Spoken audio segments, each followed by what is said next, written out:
Normalement, entre juin et juillet se tient un Grand Prix historique, le Grand Prix de France. Malheureusement, ce dernier a disparu après 2022 et il faudra attendre pour le retrouver. Mais pourquoi ce Grand Prix est historique et pourquoi est-ce qu'il est aussi important pour le sport automobile? Eh bien, retraçons l'histoire du Grand Prix de France.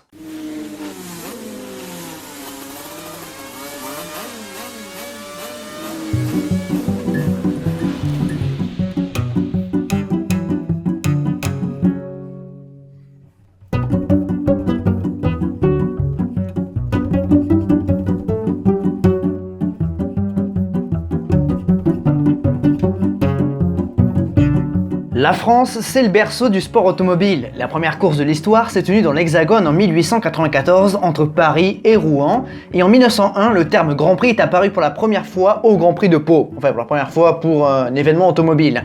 Et on peut même remonter encore plus loin car les premières automobiles ont vu le jour en France, notamment avec Amédée Bollée. Donc clairement, la France a une place centrale dans le paysage de l'automobile et du sport automobile. De plus, en 1895 est fondé l'ACF, l'Automobile Club de France. Puis quelques années plus tard, en 1904, est fondée l'AIACR, l'Association internationale des automobiles clubs reconnus, l'ancêtre de la FIA, fondée en France. Voilà quelques faits marquants. Au début de la course automobile, les événements se tenaient sur des routes ouvertes de ville en ville, mais le souci, c'était la dangerosité de cette pratique. Le Paris-Madrid de 1903 est connu pour ses dramatiques accidents mortels. 10 morts.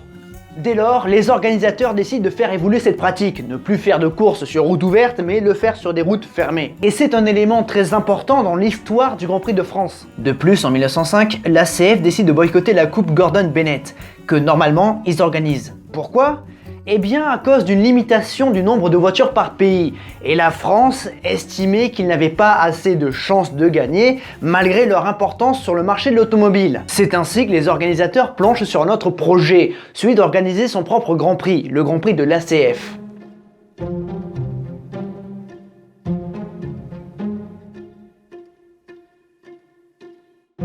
L'ACF lance un appel d'offres pour trouver une ville qui va bien accueillir leur Grand Prix. Et la ville qui remporte cet appel, c'est Le Mans, la ville qui a vu naître la première voiture commercialisée. C'est symbolique. C'est sur un circuit long de 103 km que le 26 juin 1906, 32 voitures prennent le départ du premier Grand Prix de l'ACF. Et si le Grand Prix de Pau est le premier événement automobile à utiliser le terme Grand Prix, le Grand Prix de l'ACF en 1906 est le premier Grand Prix national. Parce que bon, vous avez compris, l'ACF, c'est la France, quoi. Le Hongrois Ferenc 6, comme ça, remporte ce premier Grand Prix de France au volant d'une Renault après 12 heures d'effort. Mais après cette course, le bilan il n'est pas terrible. Il est difficile de mettre en œuvre un circuit aussi long et les finances ne sont pas au beau fixe. Il faut donc faire des économies pour la suite qui ne s'écrit pas au Mans, mais à Dieppe. Victoire italienne en 1907, puis triplé Mercedes en 1908. C'est une humiliation pour les constructeurs français et pour l'ACF. De plus, plusieurs accidents mortels sont à déplorer durant l'édition de 1908. C'est une des raisons de la non-tenue du Grand Prix de France en 1909 et 1910. En 1911, le Grand Prix revient au Mans, mais ce n'est pas l'ACF qui l'organise, mais l'ACO, l'Automobile Club de l'Ouest. C'est d'ailleurs pour cette raison qu'il sera renommé Grand Prix des Vieux Tacos. Puis en 1912, l'ACF reprend le contrôle et direction Dieppe. Georges Boyau gagne avec Peugeot, pareil en 1913 mais cette fois à Amiens. Puis à l'aube de la Première Guerre mondiale, l'Allemagne triomphe avec une Mercedes conduite par Christian Lautenschlager, à Lyon. Oui, ça se déplace beaucoup, et 1914 est décrit comme l'un des plus beaux Grands Prix de l'avant-guerre. Ouais, un circuit apprécié, de belles batailles entre Peugeot et Mercedes, ça fait vendre. Mais il faudra attendre pour la suite parce que là, en 1914, c'est l'heure de se taper dessus. La Première Guerre mondiale se termine en 1918, mais il faut dire qu'organiser un Grand Prix de voiture n'est pas la priorité. Oui, il faut reconstruire et se remettre en forme. C'est donc en 1921 que le Grand Prix revient et ça se passe au Mans. Et pour le coup, les pilotes vont prendre pour la première fois le circuit de la Sarthe dans la version qui accueillera les 24 heures du Mans en 1923. Et c'est d'ailleurs le fait que l'ACF déplace son Grand Prix d'une année à l'autre qui va pousser l'ACO à créer son propre événement, les 24 heures du Mans, comme on l'avait vu dans la série spéciale sur les 24 heures du Mans. L'ACF poursuit son tour de France en allant à Strasbourg en 1922, lieu choisi entre autres pour sa proximité avec le siège de Bugatti. Duel Bugatti-Fiat et victoire italienne avec Felice Nazzaro au volant. On peut remarquer déjà quelque chose d'intéressant. En 9 éditions depuis 1906, 5 nationalités sont imposées. Françaises évidemment, mais aussi hongroises, italiennes, allemandes et américaines en 1921. Preuve que le Grand Prix de l'ACF jouit d'une très belle réputation dans le monde entier. C'est l'un des événements majeurs en sport automobile. La première victoire anglaise a lieu en 1923 à Tours, puis l'ACF déménage sa course à Lyon et Alfa Romeo surfe la victoire. Puis les choses évoluent.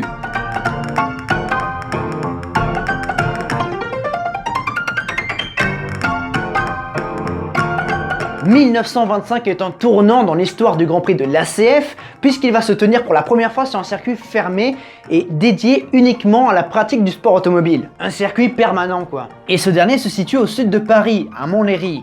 Pour le coup, si la France fait partie des premiers, d'autres pays avaient déjà des circuits permanents. Brooklands en Angleterre est le tout premier au début du siècle, puis Indianapolis a suivi, puis nous avons eu Monza en Italie et Terramar en Espagne. On voit les nations fortes du sport auto. Mais Montlhéry ne sera pas le seul car dans le sud, un autre circuit voit le jour, à Mirama, ou Miramas, ce qui n'est pas improbable vu que c'est dans le sud. Dites-moi ceux qui sont autour. De plus, 1925 voit le Grand Prix de l'ACF intégrer un championnat, le championnat d'Europe, qui est en fait le championnat le plus prestigieux, le plus relevé dans le monde, et qui donnera par la suite la naissance du championnat du monde de Formule 1. Ainsi, le Grand Prix de France accueille les meilleurs pilotes et les meilleurs constructeurs sur ses terres. De plus, les Français sont en forme avec notamment Delage et Bugatti qui vont dominer. Des Robert Benoît ou Jules Gou inscrivent leur nom ainsi que d'autres noms connus, comme le mystérieux William Grover Williams, premier vainqueur du Grand Prix de Monaco. Malgré tout, ne vous installez pas trop confortablement à Montlhéry, parce que même si ils ont trouvé un circuit permanent, le Grand Prix va se déplacer d'année en année. Miramas en 1926, Montlhéry en 27, Saint-Gaudens en 28, Saint-Gaudens quoi, merde, putain, Bagatelle représente. D'ailleurs, des vestiges sont encore visibles sur l'avenue René Dreyfus lorsque vous allez vers Villeneuve-de-Rivière. Bref, retour au Mans en 1929 et passage à Pau en 1930. Et durant cette vadrouille sur les circuits non permanents, le Grand Prix de l'ACF ne fait plus partie du championnat d'Europe. Mais retour à Montlhéry en 1931 et donc retour dans le championnat d'Europe. Dans les années 30, les pilotes et les constructeurs ne couraient plus uniquement pour le prestige de la marque. En effet, avec la montée du nationalisme en Europe, le sport devenait un enjeu national, un instrument de propagande et le sport automobile n'y coupait pas. Les plus grands pilotes sont présents. Les Sommer, Vimy ou Étincelin défendent le bleu français au volant de Bugatti, Talbot ou Delage. Les Nuvolari, Taruffi, Ascari ou Fagioli couraient pour le rouge italien avec leurs Alfa Romeo, tandis que les Caracciola, Stuck ou Lang couraient pour la gloire des Mercedes grises ou Auto Union blanches. C'est la gare avant l'heure et ça compte pour le prestige de cette course. À partir de 1931, deux circuits se partagent l'accueil du Grand Prix de France. Montlhéry qui devient véritablement la terre d'accueil, mais aussi Reims avec le circuit de Reims-Gueux. Et juste avant la guerre, en 38 et 39, les Allemands dominent. Puis bon, 1939, il est à nouveau temps de se taper dessus.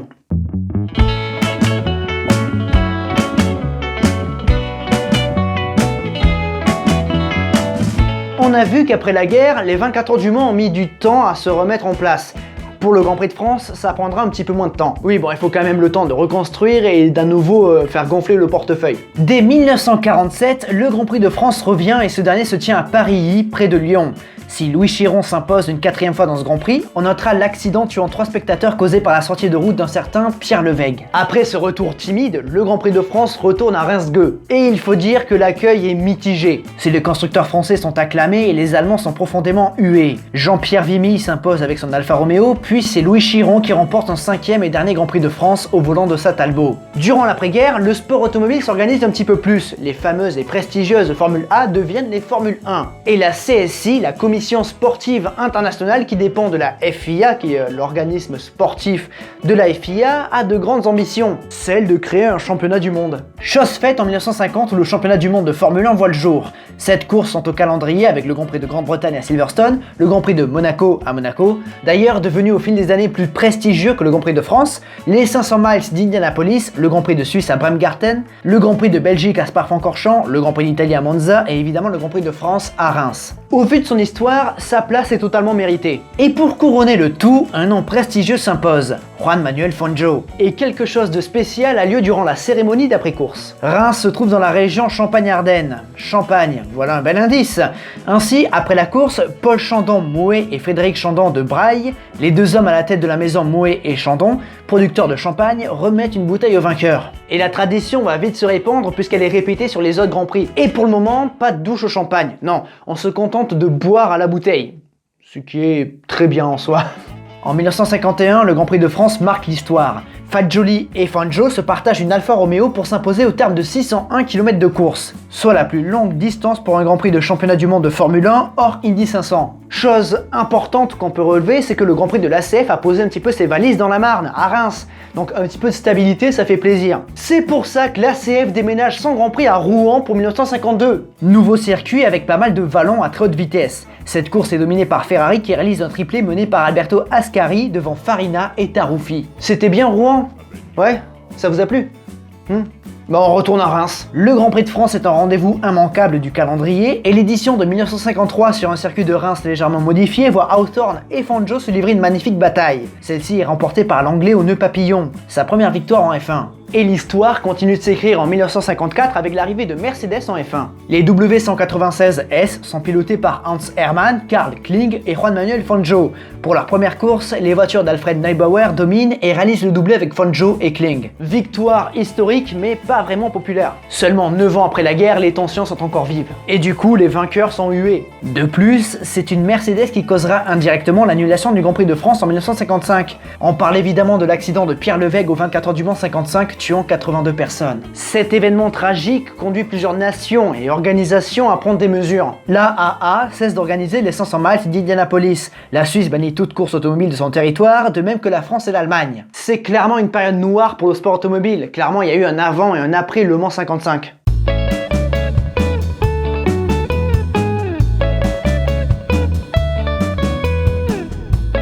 Heureusement, ces interdictions ne durent pas pour la France et l'Allemagne et le Grand Prix de l'ACF revient dès 1956. Et toujours à Reims. Les histoires continuent de s'écrire et le Grand Prix de France va continuer de vadrouiller. Rouen revient en 1957 avec un circuit allongé et Fangio prouvera à ses détracteurs qu'il n'est pas encore fini. Il remporte la 23e victoire de sa carrière et décroche son 5e titre mondial quelques semaines après. 1958, retour à Reims. Ici, Fangio effectue son dernier Grand Prix de Formule 1 tandis que Hawthorne remporte sa 3e et dernière victoire en Grand Prix. Mais cette course est surtout marquée par l'accident mortel de Luigi Musso au 9e tour. Mais Reims reste au calendrier. 1959 et 1960 sont des éditions sans histoire. Quoique, en 1960, Jack Brabham avait fait une super course. Mais 1961 reste plus dans les mémoires, avec notamment Ferrari qui engage 4 voitures. Les rouges sont en forme avec notamment Phil Hill et Wolfgang von Trips qui luttent pour le titre. Parmi ces 4 voitures, il y en a 3 officielles et une privée engagée par la FISA, la Fédération Italienne du Sport Automobile. Elle est confiée aux mains du débutant Giancarlo Baghetti qui démarre 12e,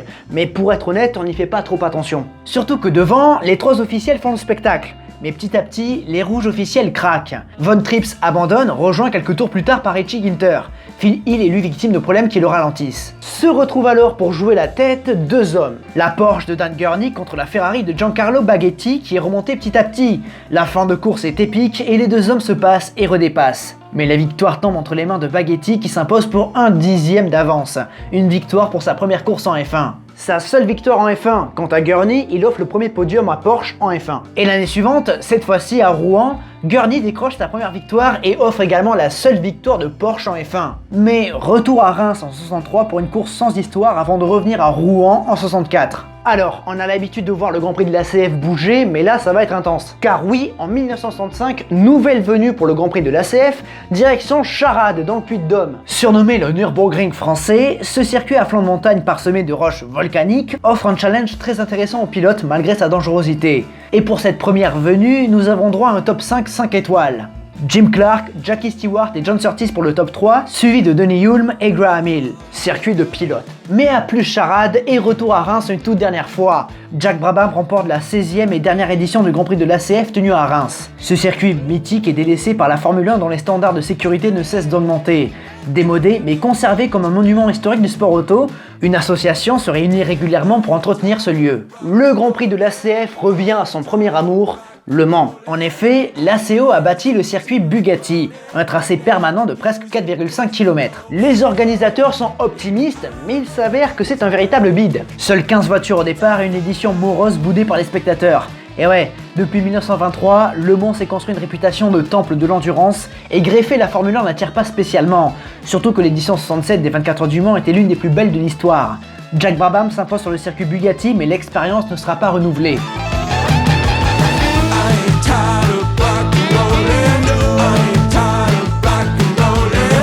En 1968, le Grand Prix de l'ACF change d'appellation, il devient le Grand Prix de France. Et du coup, le passif de l'ACF vient s'ajouter à celui du Grand Prix de France, parce que c'est la même chose quoi. La course de 1968 se tient pour la 4e fois de son histoire à Rouen-les-Essarts. Mais cette course est marquée par un accident tragique, celui du très populaire Josh Lesser. Pilote expérimenté, il se voit pour la première fois de sa carrière confier une Formule 1 entre ses mains. Il s'agit de la nouvelle Honda RA302. John Surtees, le pilote de pointe du constructeur nippon, avait refusé de la piloter parce qu'elle était trop dangereuse selon lui. Et ça n'y manque pas. Dès le troisième passage, Joe perd le contrôle de sa Honda et percute le talus. Sa voiture s'enflamme immédiatement et Schlesser nous quitte à l'âge de 40 ans. Jackie Ickx s'impose pour la première fois en F1, mais ne peut célébrer sa victoire. Et oui, normal, la mort d'un des pilotes français les plus appréciés, ça laisse un grand froid. Ce fut la dernière édition du Grand Prix de France tenu à Rouen. Ce circuit normand continuera d'être en service jusque dans les années 90 avant d'être démantelé. Aujourd'hui, peu de choses laissent penser qu'il y eut un circuit automobile à cet endroit, et seuls les connaisseurs peuvent reconnaître le virage du Nouveau Monde. La France a perdu Reims, Rouen, et il n'est plus envisageable de revenir au Mans. C'est un bide. Bon bah retour à Charade.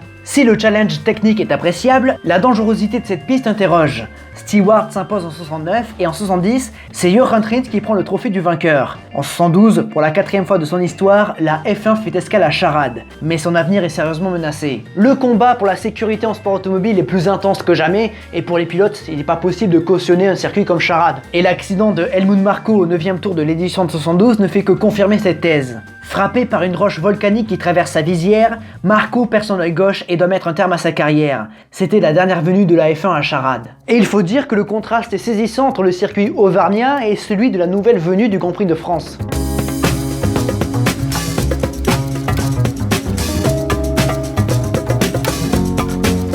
En 1971, la Formule 1 et le Grand Prix de France découvrent un circuit ultra moderne, le Paul Ricard proche du Castellet dans le Var.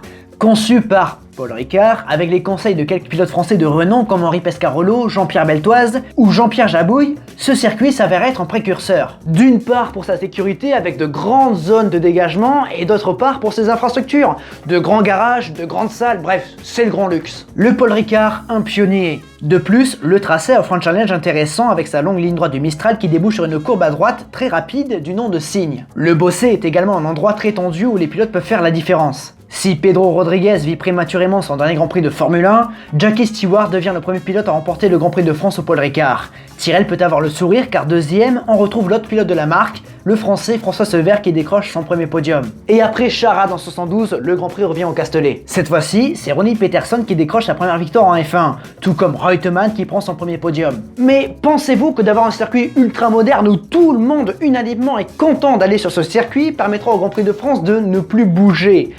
Que nenni, direction la Côte d'Or en 74. Le circuit de Dijon-Prenois, près de Dijon sur la commune de Prenois, fait son entrée en F1. Bon, autant vous dire que ce n'est pas très populaire. Les infrastructures sont très loin d'égaler celles du Castellet et le circuit est court. Trop court. Niki Lauda réalise la pole position et le tour le plus rapide de l'histoire de la F1 jusqu'en décembre 2020 en 58 secondes et 79 centièmes. Durant la course, les premiers rattrapent trop vite les derniers et l'expérience n'est pas concluante. Il faut des réaménagements. Et Dijon reviendra et se mettra alors en place une sorte de garde alternée entre Dijon et le Castellet, même si les pilotes préfèrent le Paul Ricard. Au fil des années, le Grand Prix de France est devenu un incontournable, un événement indispensable au calendrier. Même si celui-ci a souvent changé de circuit, l'événement en lui-même, le Grand Prix de France en lui-même, il est très important. En 75 et 76, c'est le Castellet qui accueille la F1 en attendant que Dijon se mette à jour. Lauda et Hunt remportent les deux éditions. Puis en 77, retour à Dijon avec un circuit plus long. Beaucoup de pilotes français sont engagés, mais c'est Andretti qui l'emporte comme en 78 au Castellet. C'est vrai que ça fait un moment qu'un Français n'a pas gagné, depuis Jean-Pierre Vimy en 48. Il serait temps d'entendre la Marseillaise résonner dans l'Hexagone. Les vœux sont exaucés en 79 à Dijon lorsque Jean-Pierre Jabouille écrit l'histoire. Le Français décroche certes sa première victoire en Grand Prix, mais en plus de ça, Renault s'impose pour la première fois tout comme le moteur turbo. Mais cette victoire est éclipsée par le duel légendaire entre Gilles Villeneuve et René Arnoux, peut-être le moment le plus iconique du Grand Prix de France. Si deux Français sont sur le podium en 80 au Castellet avec Lafitte et Pironi, c'est Jones qui s'impose. D'ailleurs, la course de 80 a failli ne pas avoir lieu à cause des affrontements FISA-FOCA. Le Grand Prix d'Espagne, quelques semaines avant, avait été boycotté par les légalistes, par la FISA.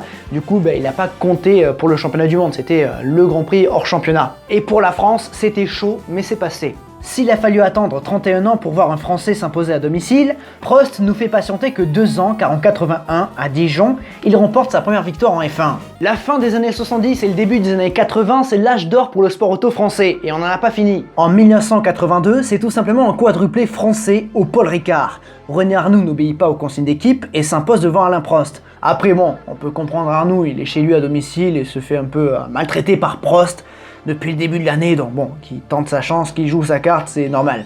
Donc doublé Renault, mais on trouve également derrière Didier Pironi qui monte sur son dernier podium de F1, et quatrième, on trouve Patrick Tambay. En 83, Alain Prost se rachète et s'impose une deuxième fois en France. 1984 marque la dernière visite de la F1 à Dijon. Et vous savez pourquoi il retourne à Dijon ? Parce que le propriétaire du circuit de Dijon, François Chambellan, s'est arrangé avec Bernie Ecclestone pour lui louer sa piste afin d'effacer une dette qu'il ne pouvait pas payer.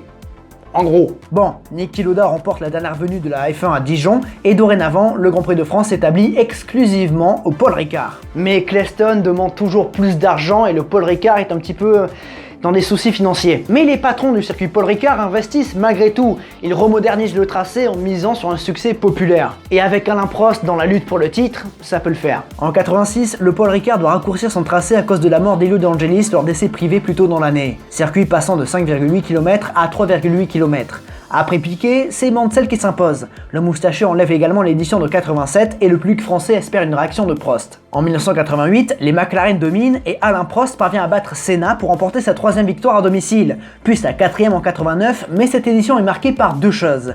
Premièrement, le carambolage au départ et deuxièmement, l'excellente performance du débutant avignonnais Jean Alesi qui termine quatrième avec sa Tyrrell. Quoi de mieux pour débuter sa carrière en F1 ?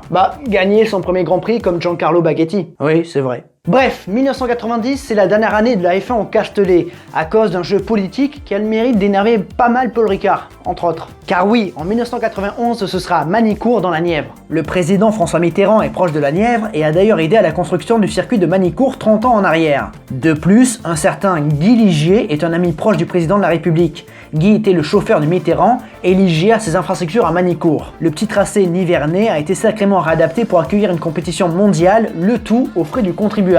Contrairement au circuit du Castellet que Paul Ricard a payé avec son argent. Bref, de plus, Philippe Gurjean, qui est le promoteur du Paul Ricard, devient l'organisateur du Grand Prix à Manicourt. Et il ne le devient pas comme ça, non. Il le devient parce que le conseiller du président de la République sur les affaires sportives, Jean Glavany, l'a placé là, le tout avec le soutien du président en personne ainsi que de Bernie Ecclestone et de Jean-Marie Balès qui en plus d'être président de la FIA et de la FISA, est le président de la FFSA. Ouais, c'est vraiment un jeu très politique. En face de ça, Patrick Ricard, le fils de Paul, ainsi que d'autres personnes fortes du tracé varois, vont faire tout leur possible pour sauver le Castellet et la Formule 1. Ils proposent une alternance avec le circuit de Manicourt, mais Balestre et Ecclestone refusent en bloc. Dommage car l'édition de 90 est une véritable réussite avec la presque victoire d'Ivan Capelli au volant de la Leyton House. L'Italien a été doublé dans l'antépénultième tour par Alain Prost qui s'impose une 5e fois en France. Direction donc la Nièvre.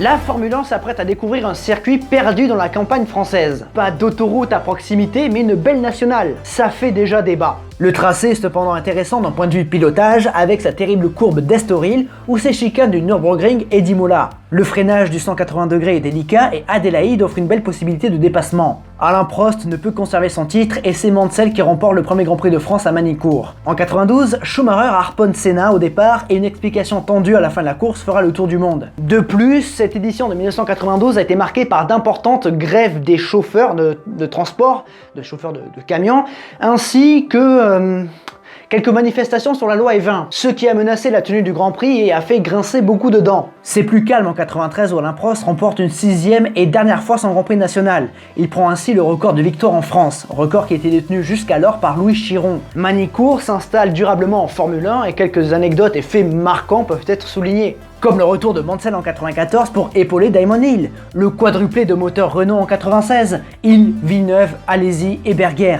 L'imprévisible édition de 99 sous la pluie où Frentzen a risqué la panne d'essence pour s'imposer. On peut noter le duel Coulthard-Schumacher et le fameux pointage du ciel. En 2002, en juillet, Michael Schumacher décrochait son 5e titre mondial. En 2003, Ralf Schumacher décrochait sa 6e et dernière victoire en F1 et l'année d'après, son frère aîné réalisait un coup de maître avec son équipe. 4 arrêts au stand pour se débarrasser de la Renault de Fernando Alonso. De plus, Trulli finissait de creuser sa tombe chez Renault en se faisant subtiliser la 3e place par Barrichello dans l'ultime freinage. En 2005, Alonso faisait triompher Renault et en 2006, Michael Schumacher remportait son 8e Grand Prix de France, le record. Mais Manicourt fait débat. Le public se plaint de devoir subir d'énormes bouchons et de devoir payer un prix bien trop élevé. Ce circuit est trop éloigné de tout et les infrastructures ne sont pas suffisantes. En tout cas, c'est ce qu'ils disent, notamment les acteurs de la Formule 1. Et bon après, En étant honnête, Silverstone c'est pas beaucoup mieux. De plus, les instances de la F1 ne voient pas en Manicourt un intérêt suprême. Et pour finir, l'État français n'accorde guère plus d'importance à cet événement. Et oui, ce n'est plus Mitterrand à la présidence. Depuis plus de 100 ans, le Grand Prix de France a lieu et il se disait qu'il était impossible d'envisager une saison de F1 sans cet événement. Et pourtant en 2008 se tient l'ultime Grand Prix de France à Manicourt. Il est remporté par Felipe Massa. La F1 ne quitte pas Manicourt, la F1 quitte la France.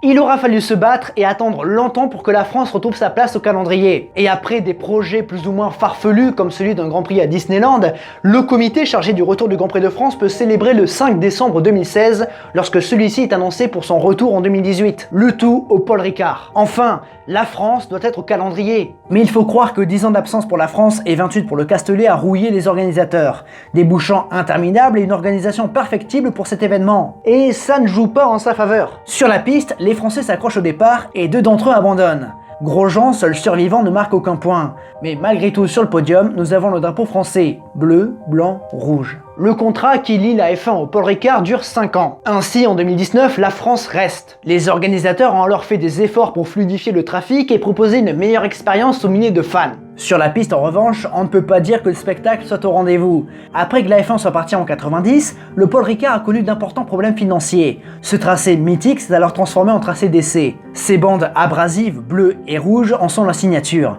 Mais ce circuit parking est trop fade. Certains veulent le retour de Manicourt. Mais bon, réjouissons-nous du retour de cet événement qui nous avait manqué. Et malheureusement, pas de Grand Prix de France en 2020 à cause de la situation sanitaire. Il aurait pu se tenir, mais les organisateurs ont préféré ne pas le faire, ne pas faire de Grand Prix de France s'il n'y avait pas de public, parce que c'est une ressource très importante. Mais le Grand Prix revient en 2021, et pour une fois, la course est très intéressante avec la bataille pour la victoire entre Lewis Hamilton et Max Verstappen. Mais la place de la France au calendrier est sérieusement menacée. La F1 change et se veut beaucoup plus instagrammable. Le Paul Ricard n'est pas bling bling comme Miami ou Monaco, et son tracé ne vaut pas Suzuka ou Spa-Francorchamps. Et l'histoire n'est pas un argument de vente. Ah bah sinon on se poserait pas la question de la France au calendrier et chaque année on pourrait voir le Grand Prix d'Allemagne. Non, pour être en Formule 1, il faut de l'argent. Beaucoup d'argent. Et la France ne peut pas aligner les chiffres comme les États-Unis ou le Moyen-Orient. Mais les organisateurs tentent de convaincre malgré tout par le vivier naturel qu'est la France pour le sport automobile, ainsi que l'engouement qu'un Grand Prix dans l'Hexagone procure. En termes d'organisation et de show, l'édition de 2022 est une réussite. Mais ça ne suffit pas. La France disparaît de nouveau après 4 éditions assez frustrantes, comme si ce Grand Prix n'avait pas eu le temps de démontrer sa réelle capacité. De plus, le groupe chargé de promouvoir le Grand Prix de France est dissous. On n'est pas prêt de le revoir. Et pourtant, la FOM a laissé la porte ouverte. La France pourrait revenir s'il y a un engouement politique derrière. Ah, c'est pas prêt de revenir, parce que la politique française n'aide pas du tout. Regardez les restrictions qui sont faites sur les circuits français. Je parle des réglementations pratiques, comme celle des décibels. Mais regardez également les litiges qu'il y a, comme à Nogaro, Albi ou au Mas du Clos. Le sport auto français résiste pour survivre. Certains tentent de s'adapter avec notamment Charade, qui veut promouvoir l'électrique, mais l'engouement populaire ne sera pas nécessairement présent. Mais c'est toujours ça. Ok, les 24 heures du Mans s'en tirent bien, même chose pour les 2 roues avec le Bol d'Or ou le Grand Prix de France Moto, mais regardez l'état pitoyable du Grand Prix de Pau. C'est triste de voir un plateau aussi faible. Et même à plus petite échelle, beaucoup de karting doivent se serrer la ceinture comme c'est pas permis. Et pourtant, à côté de ça, on a quelques-uns des meilleurs pilotes du monde. Une industrie automobile extrêmement puissante avec Renault ou Peugeot, des constructeurs français engagés dans beaucoup de catégories du sport auto, le tout à la pointe de la technologie et une vraie volonté de gagner. Et on a des écoles d'ingénieurs ou de mécaniciens réputés parmi les meilleurs du monde. La culture du sport auto française est énorme. Mais reniée par ces décisionnaires, et c'est entre autres pour ça que le Grand Prix de France n'est plus là. Et putain que c'est frustrant. En attendant le retour du Grand Prix de France, je suis sûr qu'il y aura pas mal de vidéos entre temps, donc pour ne pas les louper, vous savez quoi faire sur la plateforme. Également, si celle-ci vous a plu, ce que j'espère, vous savez quoi faire. Je vous ai mis également quelques liens en description de la vidéo, vous pouvez aller les voir, soyez curieux, mais surtout, n'oubliez jamais, le plus important, c'est de continuer d'aimer le sport auto, continuer d'aimer le Grand Prix de France. À la prochaine. Merde, j'ai pas compté le nombre de Grands Prix qui a été tenu sur différents circuits, le nombre de circuits qui a accueilli le Grand Prix de France. Attendez, on va regarder ça de suite. Parce que c'est incroyable. Grand France, non, il manque le prix. Il manque le prix, c'est... Oh, il manque le prix. Effectivement, c'est dommage. Du coup, Grand Prix automobile de France. Grand Prix de France, tac, tac, tac. Alors, nous avons eu Le Mans, oui, Le Mans. On va compter Il y a plusieurs circuits au Mans, hein, mais on va en compter qu'une fois. Le Mans, Dieppe, Amiens, Lyon, Strasbourg, putain, je suis allemand ou quoi? Strasbourg, Tours, Lyon, j'ai déjà compté Lyon, Montlhéry, Miramas, Saint-Gaud, Pau, on est à 10, Reims, Paris, Rouen, Charades, Paul Ricard, Dijon, Manicourt, donc 22, ou 17 plutôt, 17 circuits. C'est énorme. Mais on ne parle pas de version de circuit, hein. On parle de 17 circuits, en fait 17 lieux, parce que c'est même pas des circuits, c'est 17 lieux différents qui ont accueilli le Grand Prix de France, c'est énorme. Mais je pense que ça va être le Grand Prix qui a eu le plus de lieux différents dans son histoire, certainement. Le Grand Prix, en tout cas en Formule 1, celui qui a eu le plus de circuits différents, le pays qui a eu le plus de circuits différents, c'est les États-Unis. Après, quand il y avait Las Vegas, West, Miami et tout, forcément ça fait du nombre, mais du coup, ça va être la France, ça va être la France qui a eu le plus de lieux différents. À confirmer. Au cas où vous me le dites en commentaire, je suis sûr qu'il y en a, vous n'avez même pas besoin de chercher pour savoir. Enfin bon. Des bisous.